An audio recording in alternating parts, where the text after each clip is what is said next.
माझे नाव सायली महादेव पाटील. मी आता 10वी मध्ये शिकत आहे. माझ्या शाळेचे नाव अभिनव विद्यालय आरळमुंडी. मी जलप्रदूषण या विषयावर थोडी माहिती सांगणार आहे. पाणी ही एकमेव अशी गोष्ट आहे जी पृथ्वीवर तापमानात एकाच वेळी 3 वेगवेगळ्या पदार्थांमध्ये रूपांतर होते.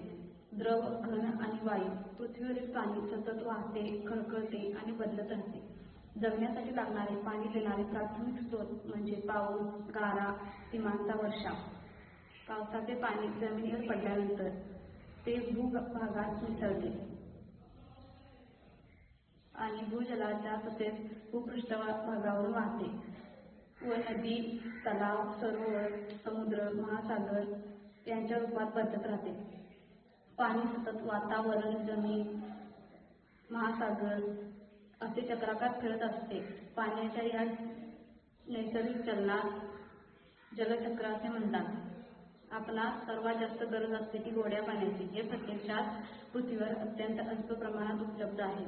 आज हे जीवनदायी पाणी प्रदूषणाच्या विळख्यात सापडले आहे. नदी, तलाव, समुद्र आणि भूगर्भातील पाणी दूषित होते. याला जलप्रदूषण असे म्हणतात. ही समस्या केवळ भारतातच नव्हे तर पूर्ण जगभरात मोठी आणि गंभीर झालेली आहे.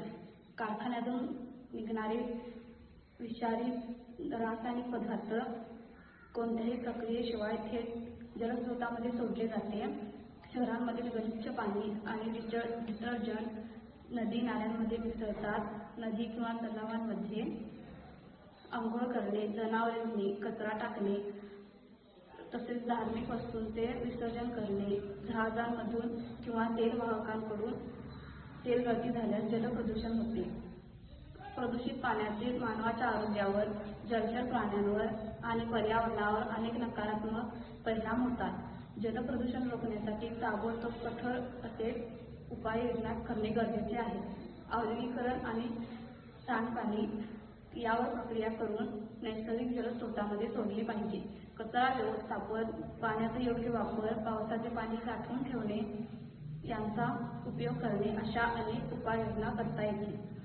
जलप्रदूषण संबंधित सर्व कायदे करून त्यांचे पालन केले पाहिजे. लोकांनी जलप्रदूषणाबद्दल जागरूक राहून ते कमी करण्याचा प्रयत्न करावा. पाणी अडवा, पाणी जिरवा या संकल्पनेवर भर द्यावा. पाणी वाचवण्याचे आणि ते स्वच्छ ठेवण्याचे महत्त्व लोकांपर्यंत पोहोचवणे महत्त्वाचे आहे. जलप्रदूषण ही आपल्यासमोर उभी असलेली भीषण समस्या आहे. जर आपण आताच यावर नियंत्रण ठेवले नाही तर भविष्यात पिण्याच्या शुद्ध पाण्याची टंचाई होईल. पाण्याचे पावित्र्य राखणे आणि ते भावी पिढ्यांसाठी सुरक्षित ठेवणे ही आपल्या सामूहिक जबाबदारी आहे. धन्यवाद.